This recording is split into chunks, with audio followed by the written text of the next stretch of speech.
All right, and we are live here on Plus One EXP's Roll for Content channel. My name is Tony Vicinda, and I'm Chief Alchemist here at Plus One EXP, which is a weird little brand that multi-classes in tabletop game design, beard and skincare alchemy, and the Bardic College of Content Creation. Our hope and desire is to help amazing players find great designers whose games they can love, and amazing designers find great players who love their games.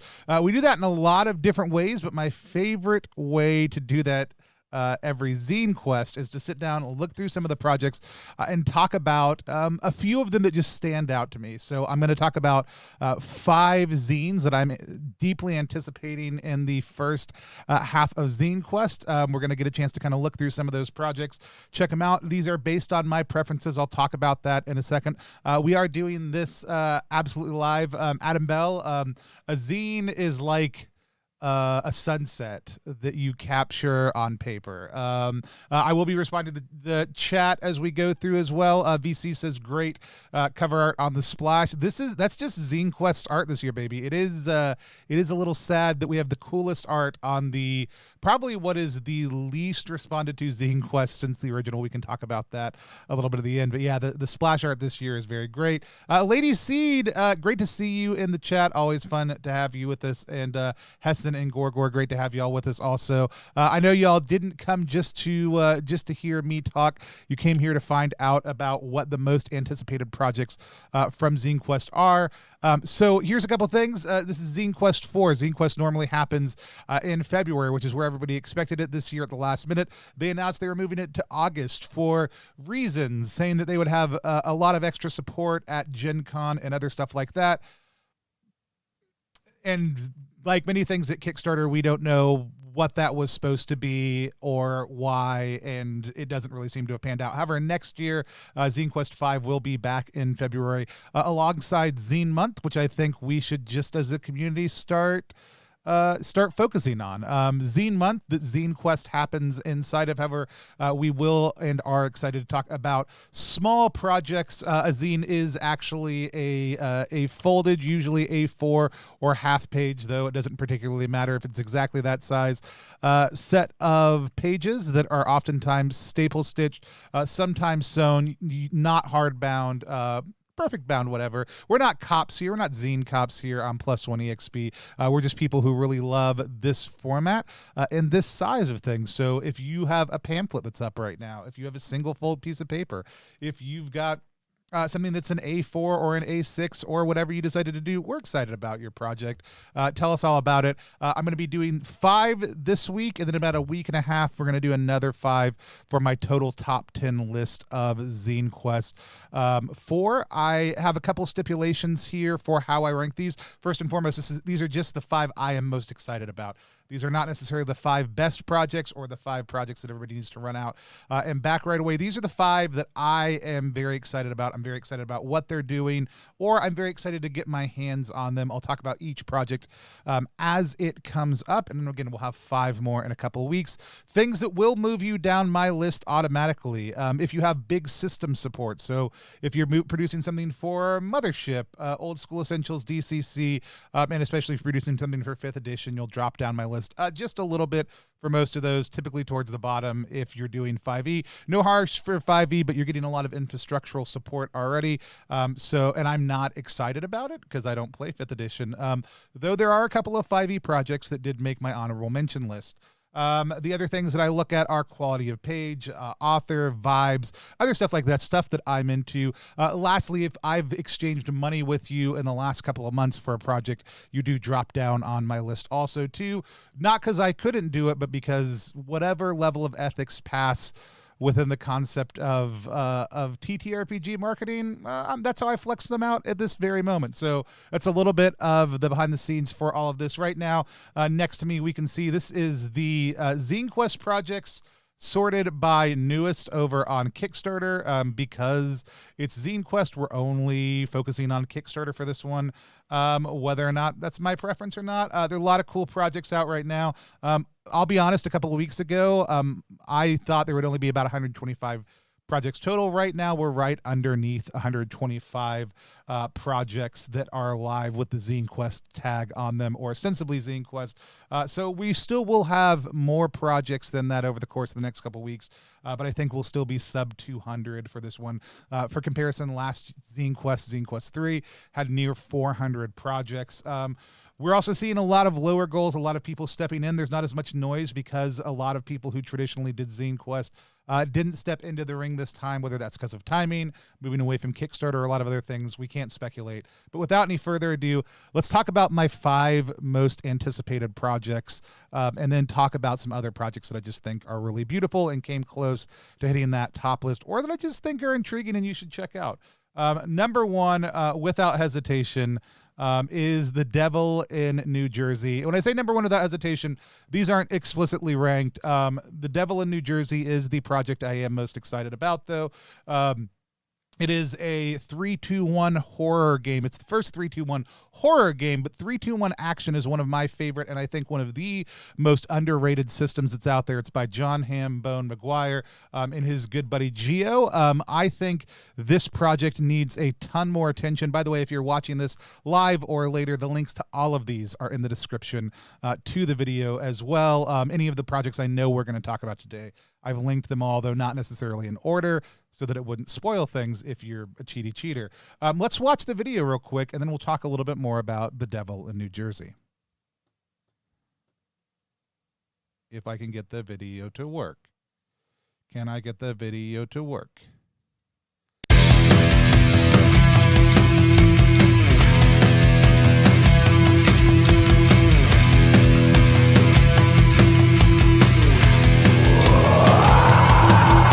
No prison. This is your dome. Meet the garden state. You meet your doom. Falling by the cemetery that gets to hell after your banners. A truth you never tell. Beware the devil. The Jersey devil. Beware the devil. The rich devil. The Jersey devil. And the prison is a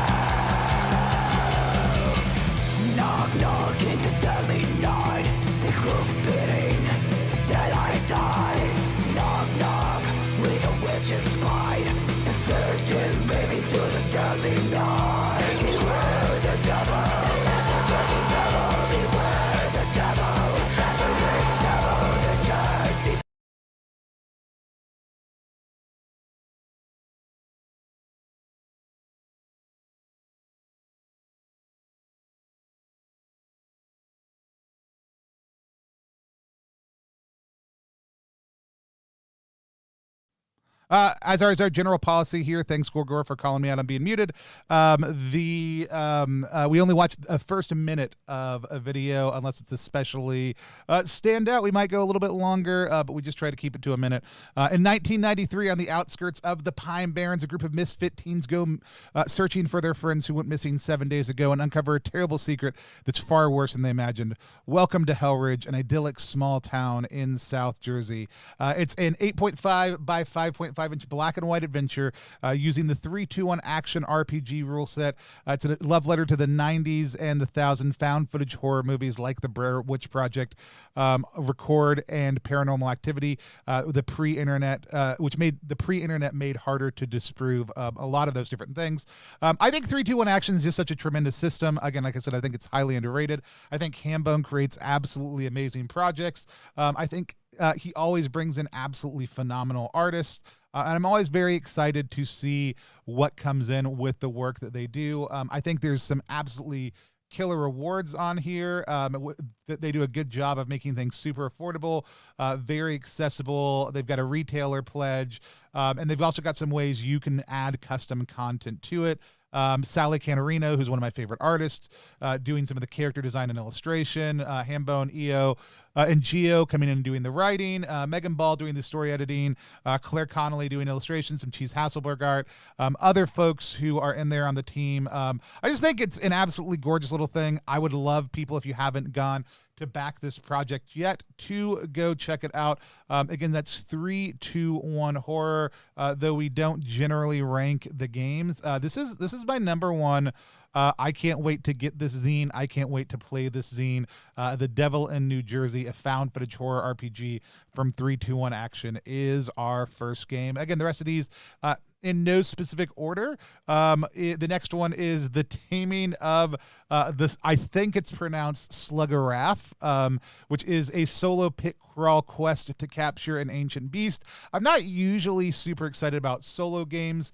I do love the concept of a Sluggerath, even though I don't know exactly what that is. But what really caught my eye on this one is just the art, right? Like, it's just the kind of sticky fingers feel to it, this pit crawl concept, but this kind of just beautiful, like, finger painting art that it feels very like accessible and very childlike in the middle of this kind of horrible system. It's Tunnel Goons system, so it's a very easy 2d6 system, very easy to pick up.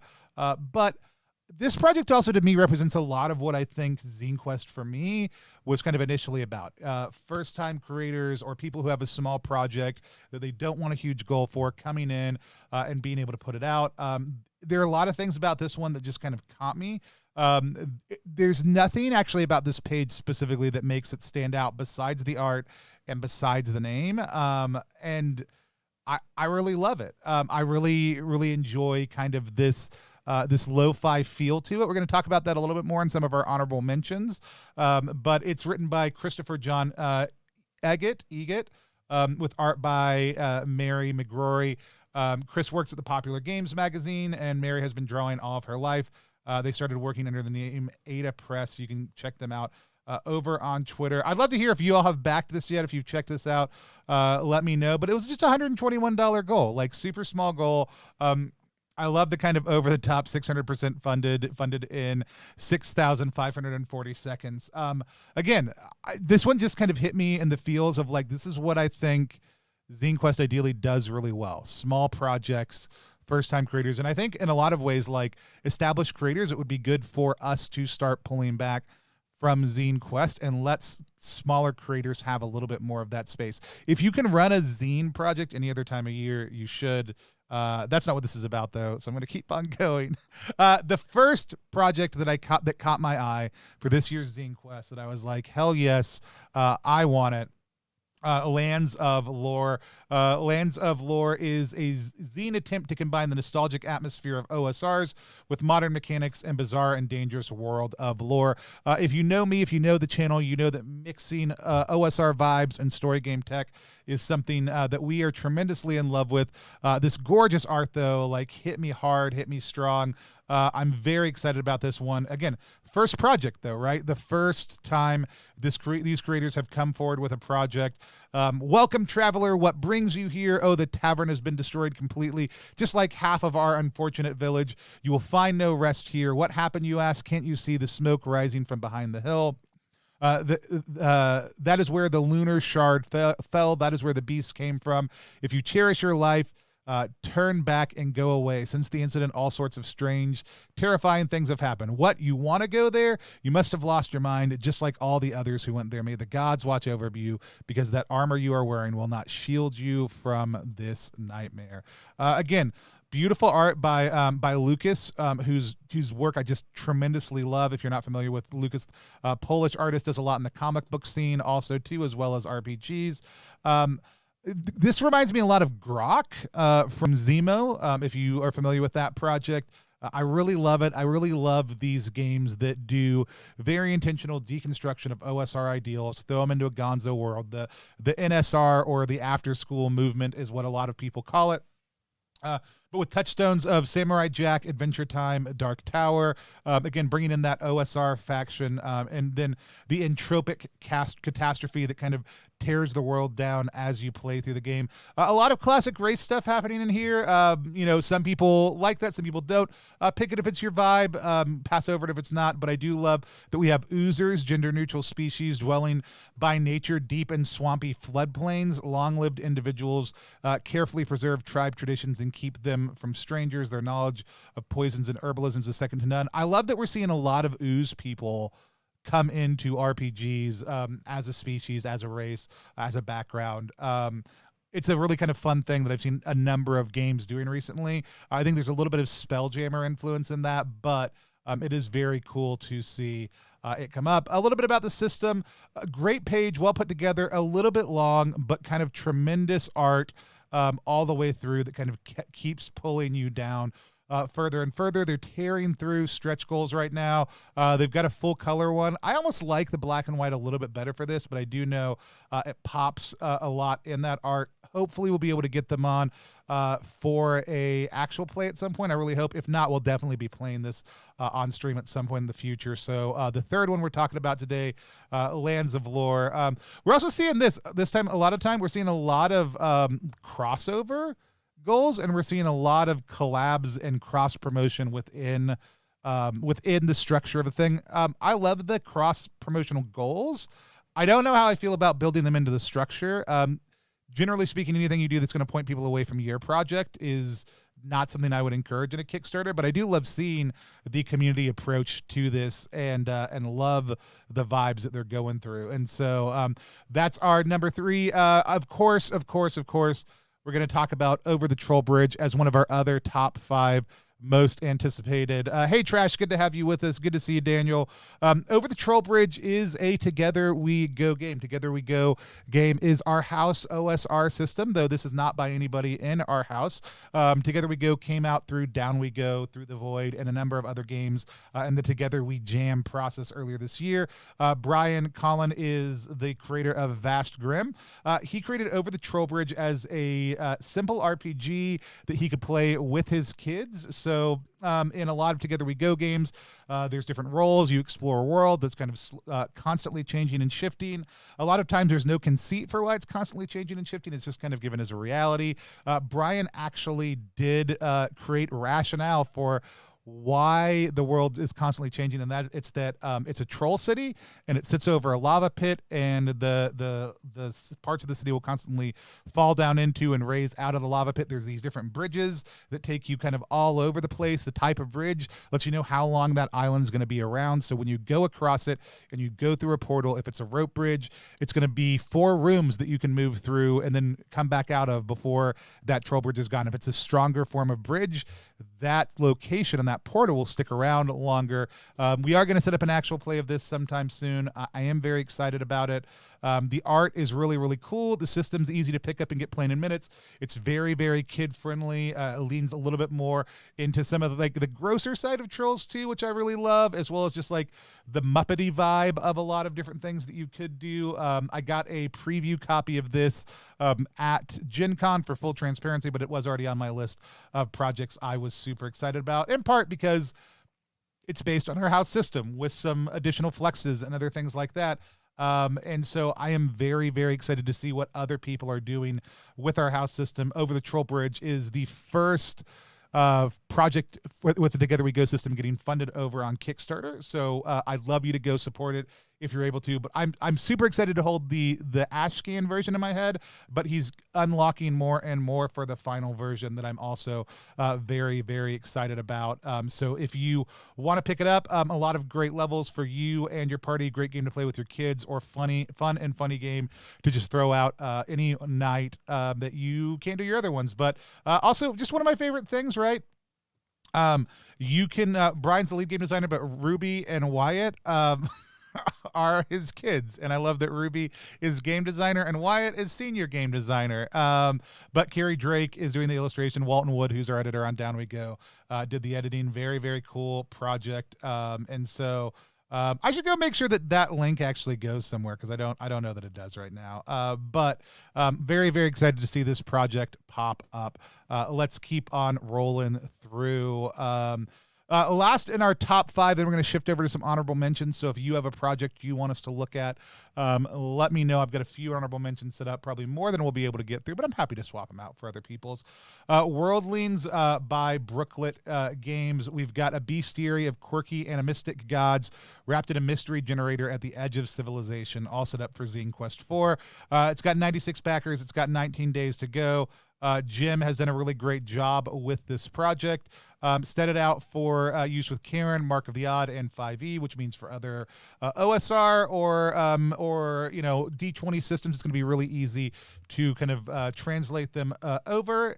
Worldlings, like I said, is kind of a bestiary, but it's of these tiny little gods. As somebody who spent last week hanging out with the Wanderhome group, Small and Forgotten Gods is something we talked about all week long, and that comes up as you play Wanderhome. This struck me as just kind of a great source piece to be like, what are these tiny little gods that exist all around the edge of society? One of the games we played, there was a god, but it was the god only of a single forgotten song, a song that no one remembers, but it was the god only of that song, and it was trying to make the swamp play that song, and that was a big part of what they were exploring. However, that's not this game, that's not this tool. I also just love system agnostic stuff. I love seeing a lot of these things come out, things that you can pick up and drop into any game. But I am very, very excited.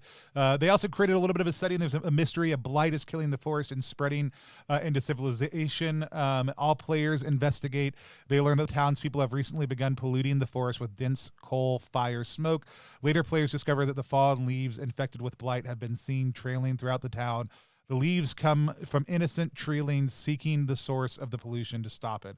Will the players broker a deal with the treelings, convince the townspeople to pollute elsewhere, or something else? It's entirely up to them. So you've got all these mysteries, these different adventures you can kind of populate with these strange little gods. It's a very cool concept. The book itself is absolutely gorgeous. I would love to see people start using Down We Go to stat stuff out also, too. I'm just saying, if you want to, it's real easy. But Jim is absolutely phenomenal. Brooklet has done a lot of really cool projects over the course of the last couple years. So this rounds out our top 5 games that we are super excited about, that we're very excited to. We'll get some images out tomorrow, so if people didn't join us live, we'll have a way to let them know we're excited about their game. Some of my thoughts and quotes from the page, just looking through the page, also, or looking at whatever preview materials they have. But I am very, very excited about it. Let's talk about honorable mentions, things that caught my eye that didn't make the top 5 list. Again, if you've got one that you're really excited about, let me know. Let's look at the ones that were just right below the top 5 for me, that I kind of went back and forth, moving things around as we were getting ready. Big Sword, Graves and Groves. It's a DCC compatible zine. I am a big DCC fan. I think it is one of the most fun games to sit down and play. When we were at Gen Con, I got to watch these late night sessions that the Hobonomicon crew, which, if you don't know what that is, that's totally fine. But a lot of the people who ran Gen Con all day long ran DCC all day long at Gen Con would go over to their hotel at night and run these absolutely gonzo multi-table things where if you got killed, you went to the hell table, then you worked your way out from being a grub by eating souls and worked your way back to one of the other two tables. And there was kind of a top table where they were fighting this kind of eldritch being and throwing dinosaurs, like small handfuls of dinosaur figurines in it. I don't understand it, but it was a DCC thing.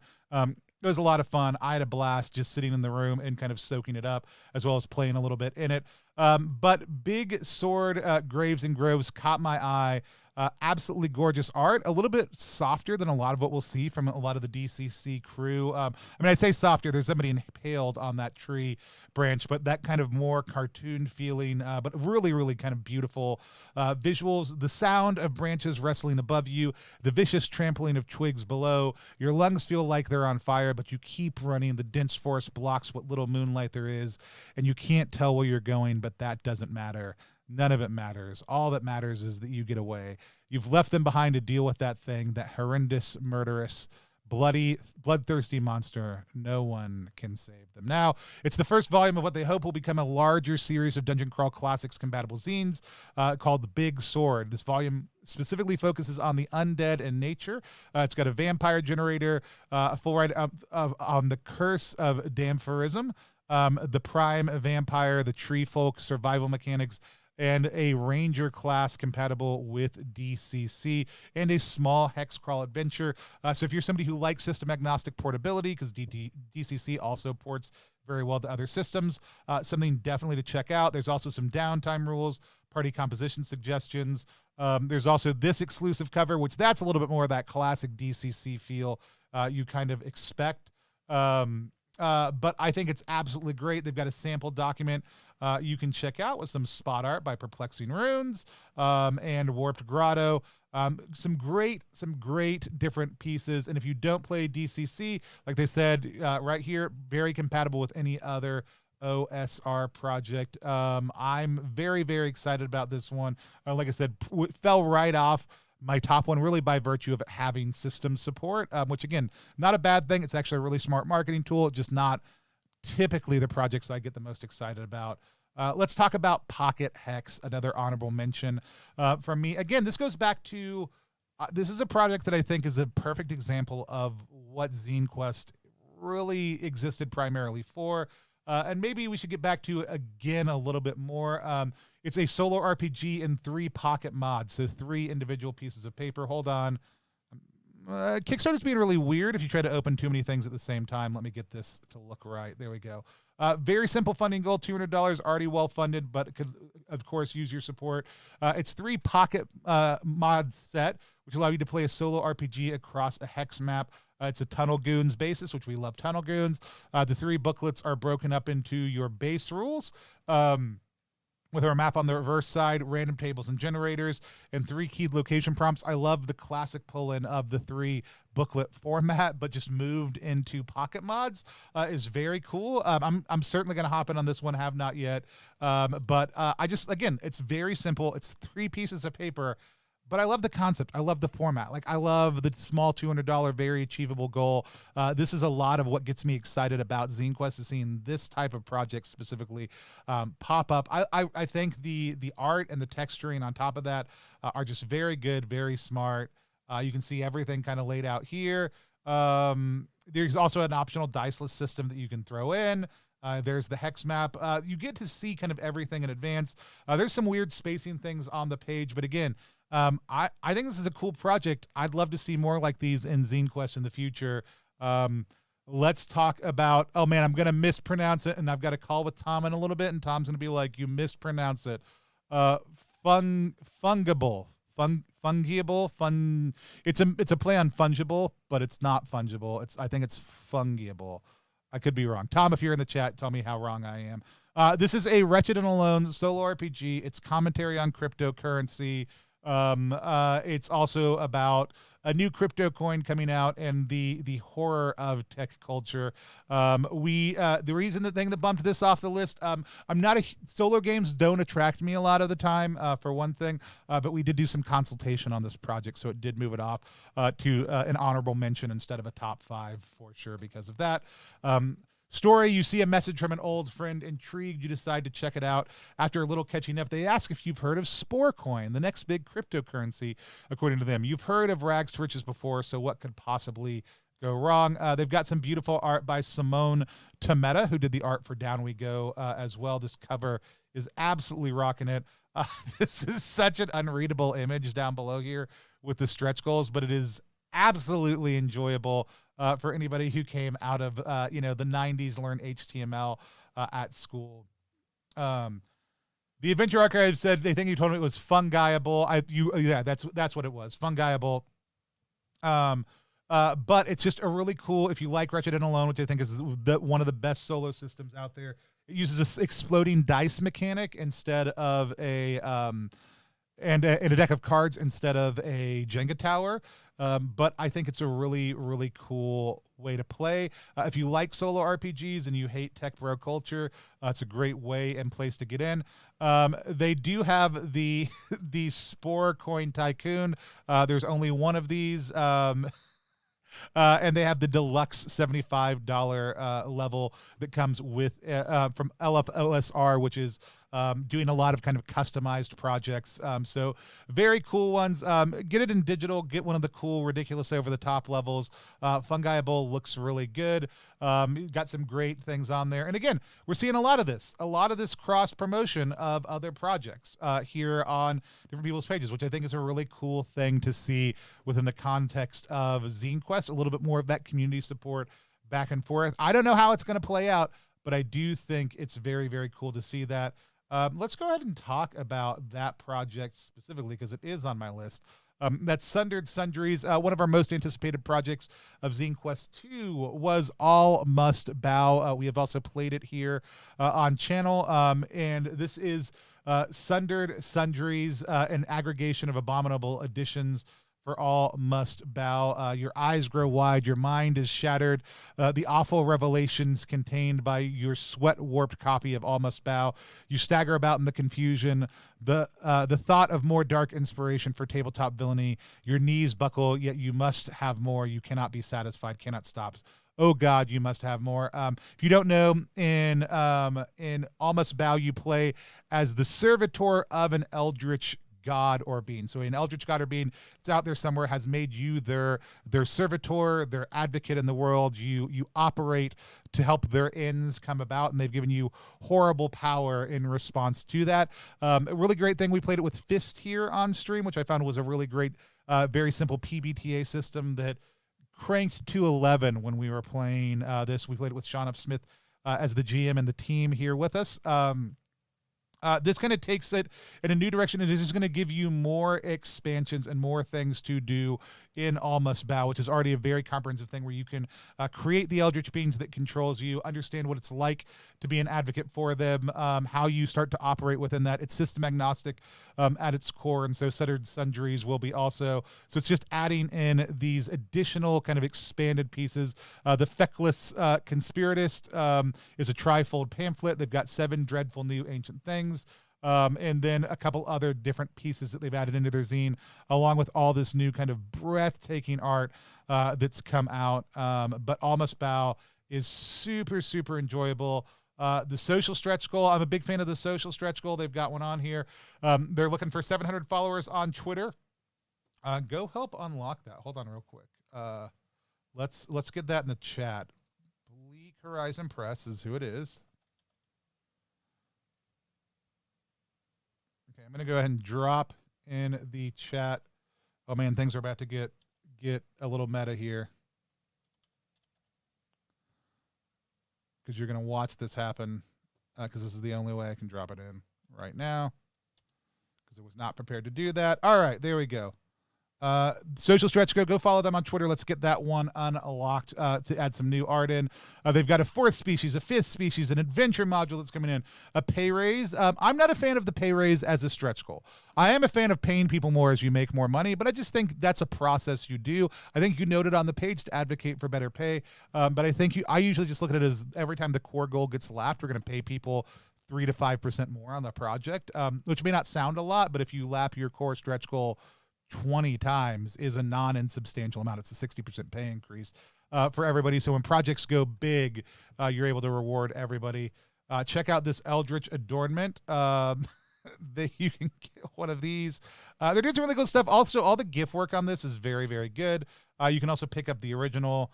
Look, you can watch us play it right there. You go to the page, you can see us play it right there on the page. But that's all must bow. Let's go back to some of our earlier ones. Big Eyechungus by Levi Combs of Planet X Games. We're huge fans of the work that Planet X Games does. Big Eyechungus is all about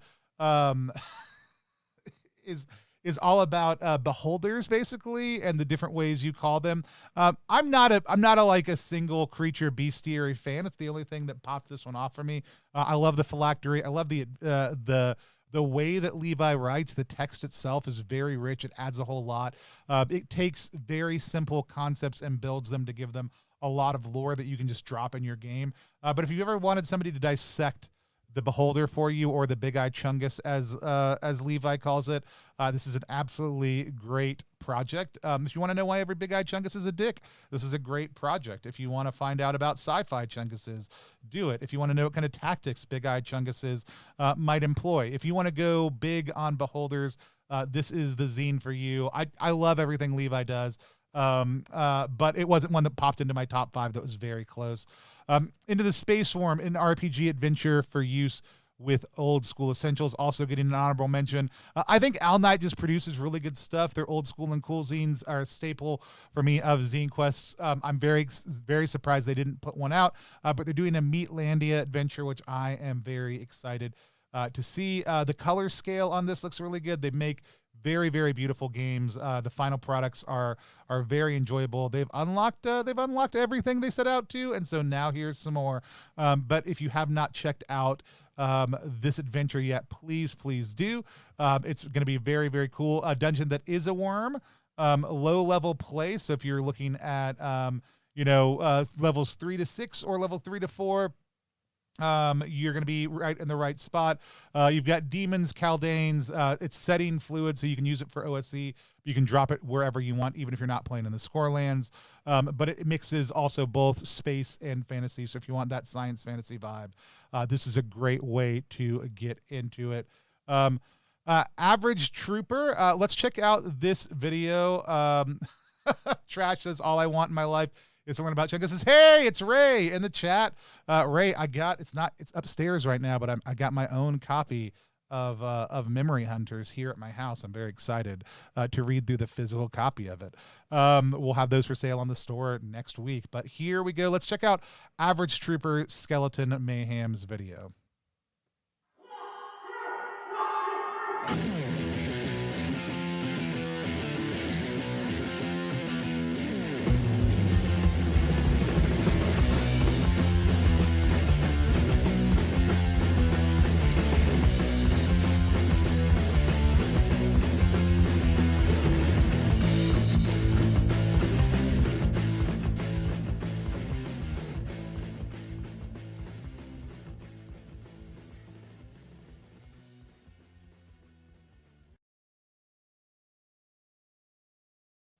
All right, Average Trooper is a skeleton punk RPG where you go nuts in high-octane bone adventures, and it feels just right. I just got my copy of Bones Deep to my house by David Cherduan, and I would love to see a merge-up, mashup of this and Bones Deep, because I deeply love Bones Deep. The Average Trooper Skeleton Mayhem invites you to go to trash that dungeon on your way to crazy adventure with your skeleton pals, laugh and slash in the necropolis, and on the way generate that dungeon together while listening to some loud music, all in this awesome zine. There's a lot of pentagrams in here, they want you to know. The art is gorgeous, kind of zine punk style. Really good vibe for Zine Quest. It's a tribute to classic punk zines and wacky game RPG systems with self-generating story dungeon in it. Again, something I deeply love. The game centers around a group of skeletons going on a journey for the Great Lich of the Necropolis and go through the changes with each encounter. Have you ever wanted to go into the dungeon until the shiny heroes are at rest? But really, what do average skeleton troopers do? The lowest of the low. Seriously, what can you do there for hundreds and hundreds of years? Well, there's loads of stuff going on. Brace yourself, trooper. It's time for real adventure. You create your skeleton and go on a weird adventure deep underground in the great necropolis of Istvan.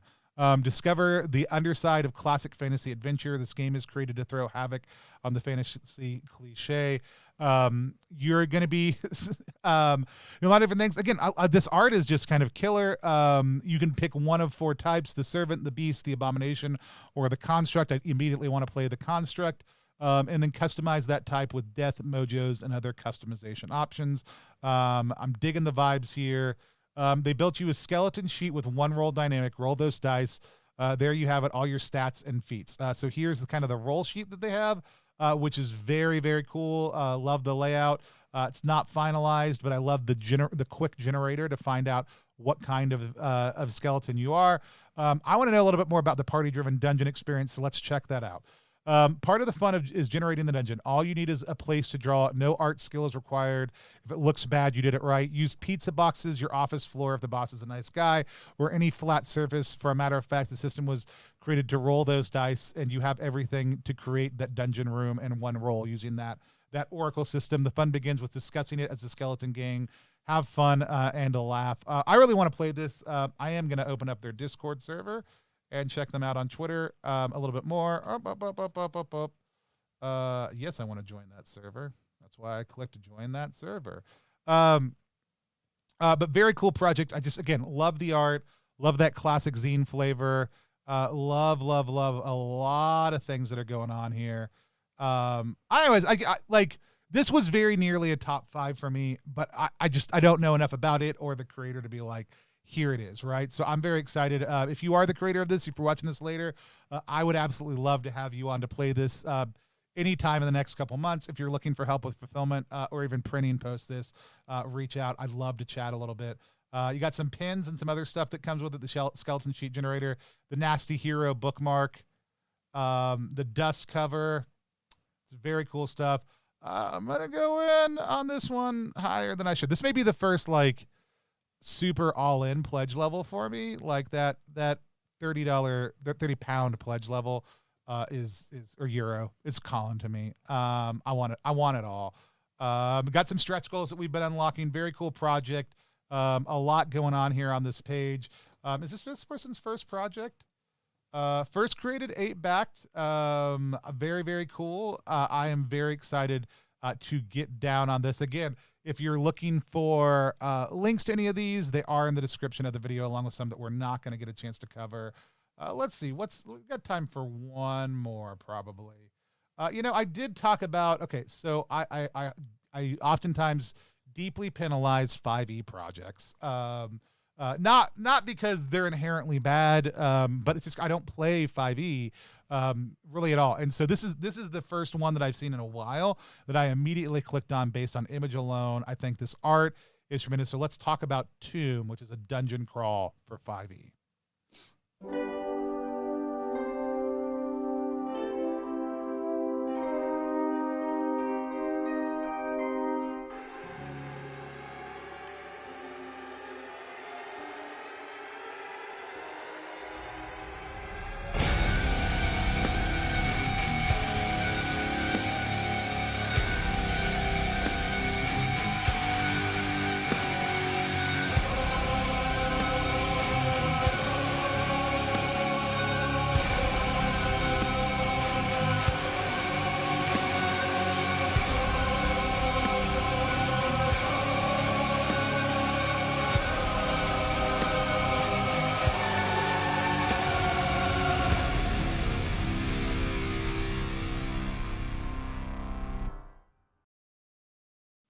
That was a really good video. Like the soundtrack, the pacing, everything in 50 seconds or less.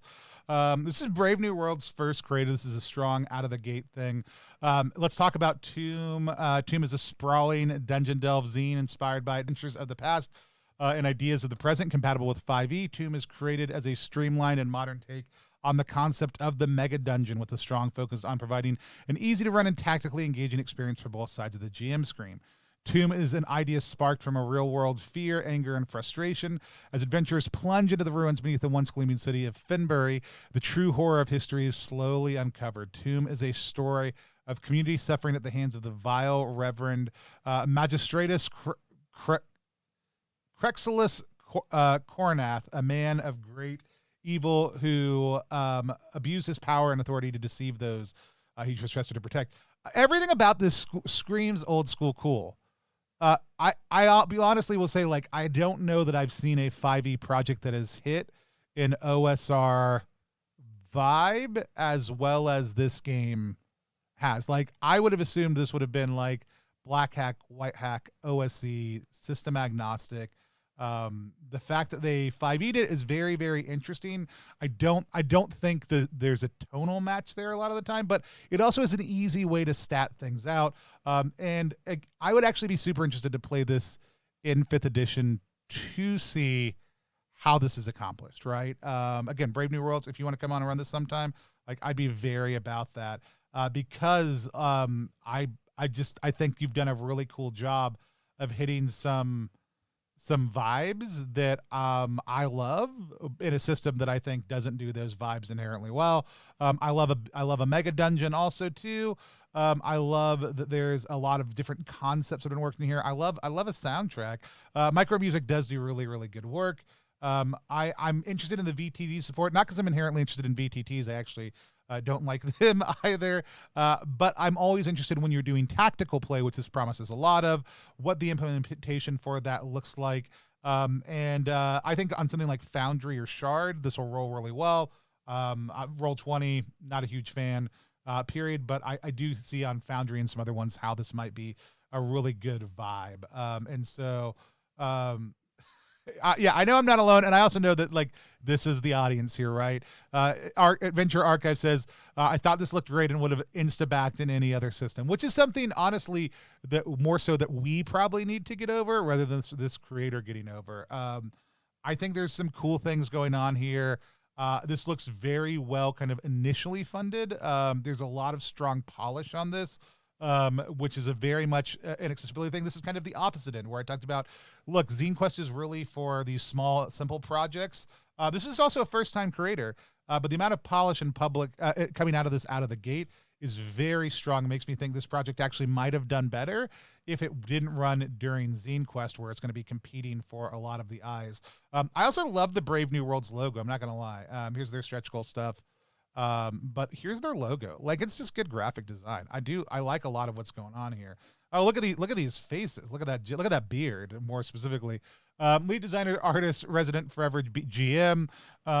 We've got Zena on map design. Sean, is composer, writer. Spencer Stevens. These are actually also really good examples of show your faces, like let people know who you are and what you do. I'm a big fan of seeing the people. And this does a really good job of showcasing we are the people behind this project. I'm very excited to watch what Brave New Worlds does over the course of the next couple years after just checking this out. Well, man, we've got some good discourse going in the chat here. Yeah, I think it's super. I think 5e is easy numerically to translate to other systems. I think it's actually a really strong reason to do a project like this in 5th edition, because people can do it in other systems. Here, let's refresh this page and we'll leave it up next to us while we're talking to give them that free whatever.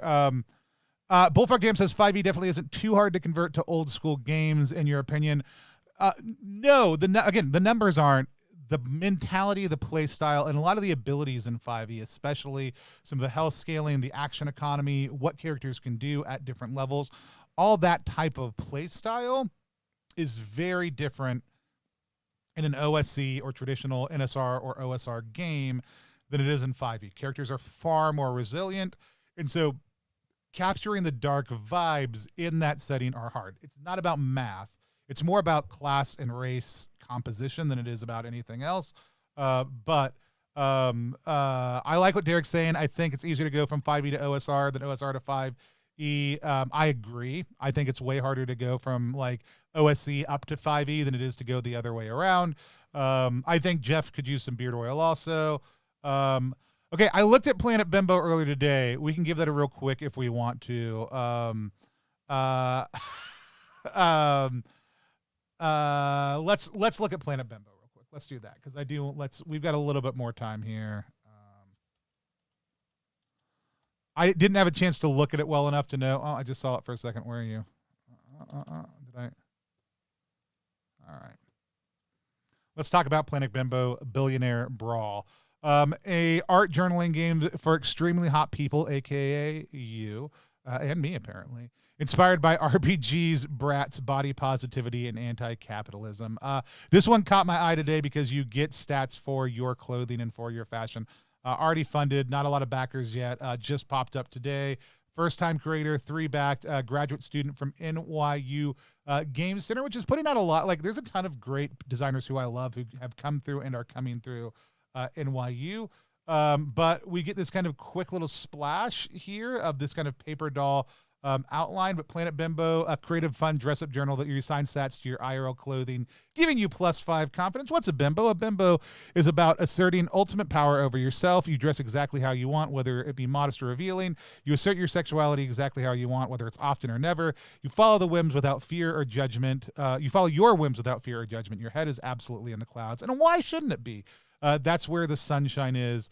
Why are they brawling with billionaires? Because they should be. Fashion, beauty, and self-expression are often tied into consumerism. It can be difficult to find a way to celebrate those things without contributing to the pockets of some pretty unfortunate people doing pretty unfortunate things. That's a me ad, but I think it's also explicit in the game. On Planet Bimbo, for every DIY creation, small business purchase, or secondhand find, a billionaire loses their wings. All bimbos are strictly anti-billionaire. This has got some really good looking stuff on it. I also will say their color scheming through the whole thing, even in their real life pictures, is really strong. Like, they're hitting these oranges and pinks kind of consistently in everything they do. I really like it. Each day or whenever you want to log your outfit, you enter the date, your location, and your primary goal for the day. Think of this as like a boss battle or a mission. Then you draw your current outfit onto the character template. In true RPG style, each item boosts your stats to help you win against the boss. Your stats are you decided. This is like a daily affirmation journal based on like letting your fashion legitimately slay in your day-to-day life. I do think there's some strong small business brand synergy that +1 could have with Planet Bimbo. This is killer. Like, I love what we're seeing here as far as these go.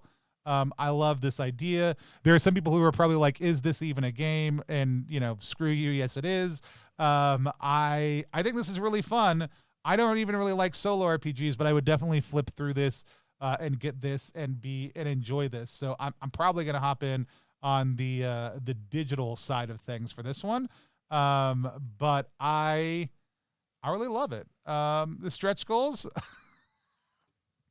The stretch goals all unlock a dream party extravaganza. At $500, they're going to get a plain cheap pizza. At $600, they're going to get beverages. At $700, the left side of the pizza gets a topping. At $800, there are balloons at the party. On $900, the right half topping. Whoa, totally topped pizza. $1,000, I will draw a flipbook style animation of a cartoon billionaire getting punched in the corner of the Zines pages, which animates when you flip through it quickly. Okay, we got to get things to $1,000. Where are they at right now? Okay, they're halfway there. We've got to get them to $1,000 because I do need that animation. And I'm not gonna lie, if it gets to that $1,000, I'm gonna go physical so I can watch that billionaire get punched. A side order of garlic knots and then napkins if they hit $3,000. This is an excellent stretch goal list, by the way. I fully affirm everything about this stretch goal list and what it's doing. There's some other add-ons and stuff that you can do, including a Planet Bimbo themed acrylic nail set. This is really cool. This is a really cool project. I really like this. It's so good. For $95, you can become a Planet Bimbo citizen. Becoming a citizen of the Planet Bimbo, you will get your original Bimbo template of yourself or your loved one or a character. Play dress up of your avatar. Of your choosing with your custom template that's perfect for you. Reference photos will be requested, so you get worked into the game. There's 5 out of 5 of those left. If 4 of us go do it right now, we can push this up to $1,000. This is very, very good. I like this project a whole lot. I didn't know at all what it was about, having just seen it earlier today.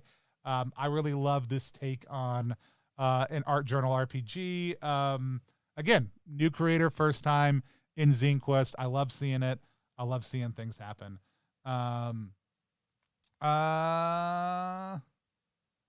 Let's see. Got some more 5e conversation. I already backed too many projects this month. Yeah, I'm not going to help you reel that in, and we'll probably do one next week. Just not a top 5, just a zine questing or backer quest show, just kind of featuring a couple more projects, and then in 2 weeks we'll do another 5 most anticipated and some more honorable mentions. Breaks the fourth wall like dot dungeon.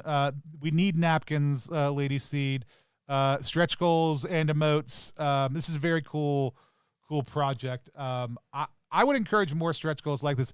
Also, people have backed it since we've been watching, so please, if you have not yet, because this one is not going to be in the description. I will update the description later, but let me drop it behind the scenes. You can see everything forever.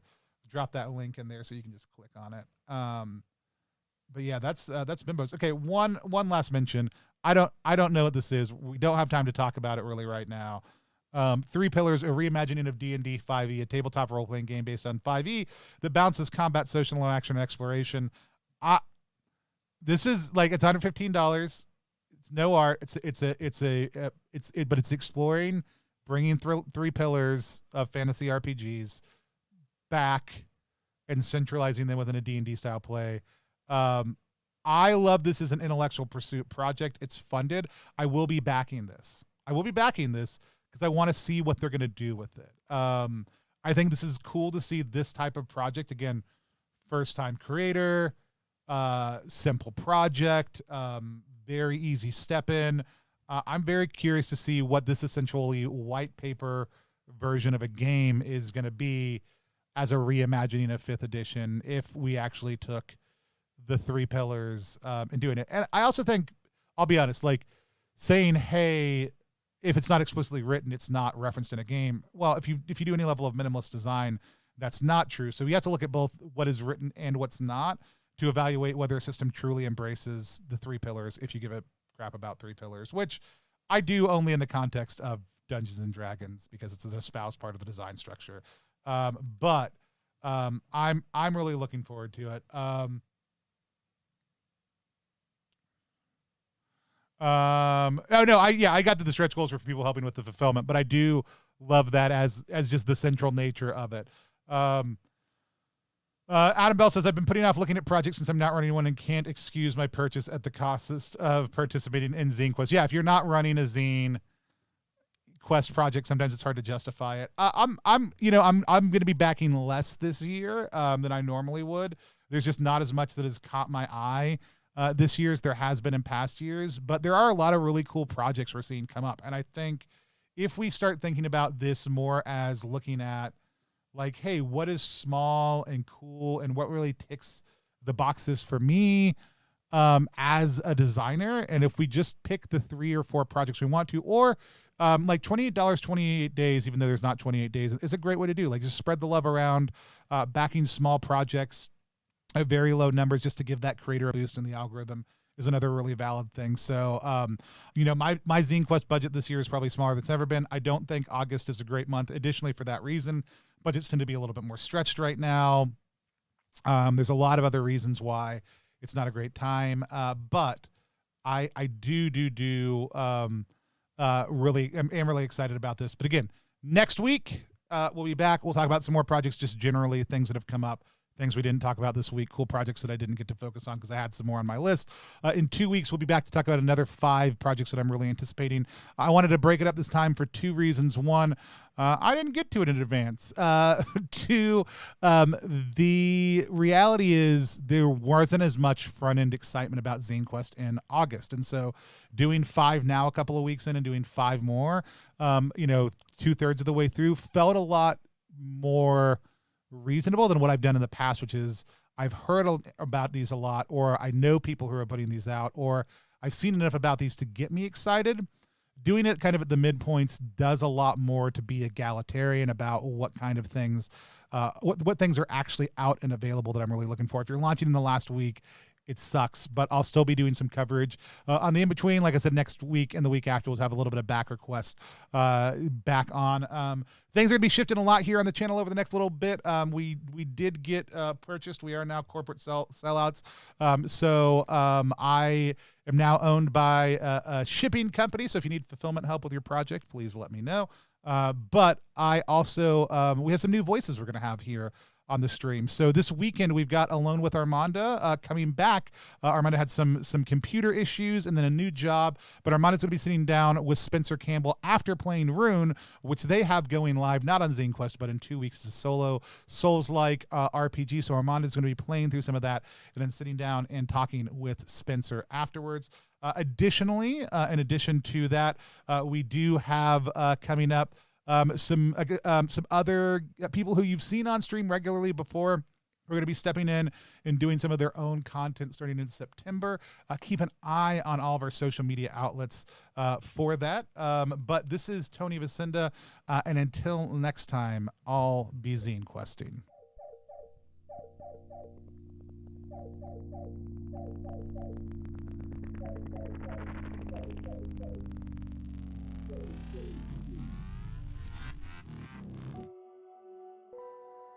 Adventure Archive, thanks for the sub. Dice Maven, thanks for the sub. Melee After Dark, thanks for the sub. Go Big, thanks for resubscribing. As always, thanks all of you. Much love, and we'll see y'all soon.